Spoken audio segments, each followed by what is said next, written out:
Hey guys, and this is your next tutorial. I think it's the 14th one, and in this tutorial I'm gonna teach you about what am I gonna teach you in this tutorial?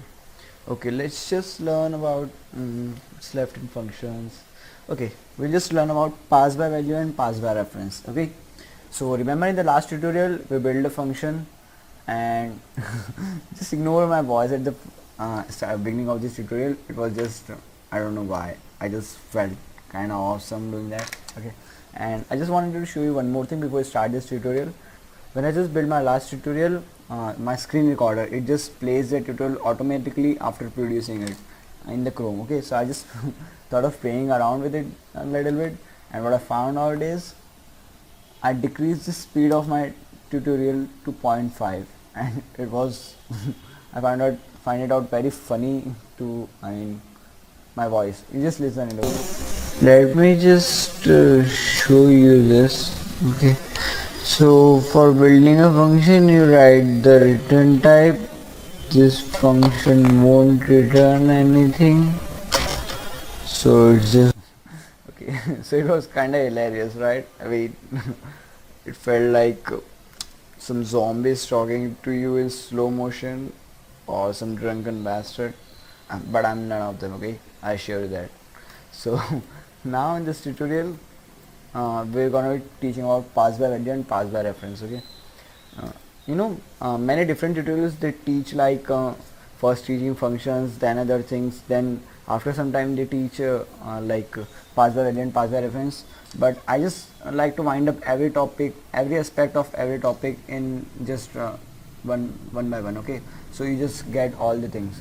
And one more thing I wanted to tell you is I committed a mistake when I was learning programming languages. When I learned different languages like Java or Python or HTML and many different things, so I forgot to make notes. Okay, so whenever I wanted to use something and I forgot something, I have to again look it up in a book, and it was kind of very tiring. Okay, so always when you are learning something, make notes.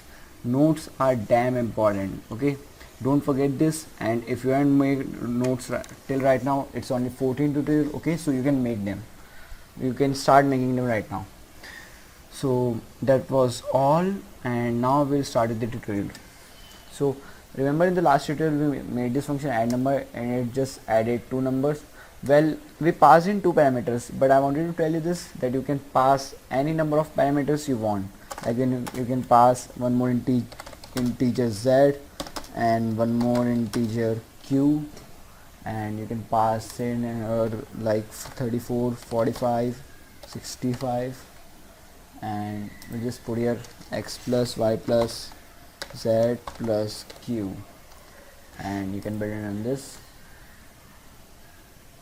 Hopefully I got an error because our prototype function and our actual function don't match. So to just print out the value here, put a comma, and now when you build it on this, hopefully it prints out the sum. The sum of the numbers is 169. So 25 plus 34 plus 45 plus 65 is indeed what was that? Yeah, 169. I already forgot it. And so this was all about passing parameters in function. Now I want to talk to you about pass by value and pass by reference. Now what this means is, when you pass some values in your function, we took different variables here, and then we passed out values in them. Okay, we pass out these values. These variables are made for only this set of this calling for a function. I mean, when you call it here, these variables are only for here. Okay, when you call it again, like right here, another copy of function is made, and another set of variables are made to hold these values. Okay, I mean to say, like every time you call a function, a new copy of these variables is made, so a lot of memory is wasted in that. Okay, because if you call a function like this contains 4 values, and if you call it like 10 times, so that would be 40 values, right? So it's kind of harsh for your computer to pass on so many values. So what pass by value basically means is, you are passing the value in your function directly. Now, like here we pass 25, it takes 25 here. We pass 34, it takes 34 here.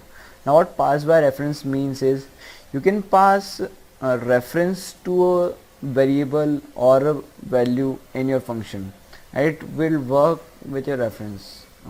It's kind of confusing, right? So I'll just get it clear for you. Okay, so for teaching you pass by reference, you should first know about pointers, right?